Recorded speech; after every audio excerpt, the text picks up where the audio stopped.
ఈ గుహకు ఎదురుగా ఉన్న వనంలో 7 పెద్ద పెద్ద తాటి చెట్లు ఉన్నాయి. వాటి శాఖలు అన్ని వైపులకు వ్యాపించి ఉన్నాయి. వాలి ప్రతి వృక్షాన్ని ఒక్క బాణంతో నేల కొరిగేలా చేస్తాడు. రఘునందన, నేను వాలి యొక్క సాటిలేని పరాక్రమమును వర్ణించాను. చాలా సంతోషం సుగ్రీవ మహారాజా. నీవు ఆ 7 తాడి చెట్లు ఎక్కడున్నాయో చూపించు.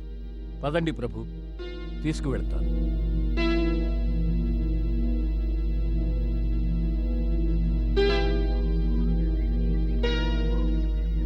శ్రీరామ, అవిగో చూడండి 7 వృక్షాలు.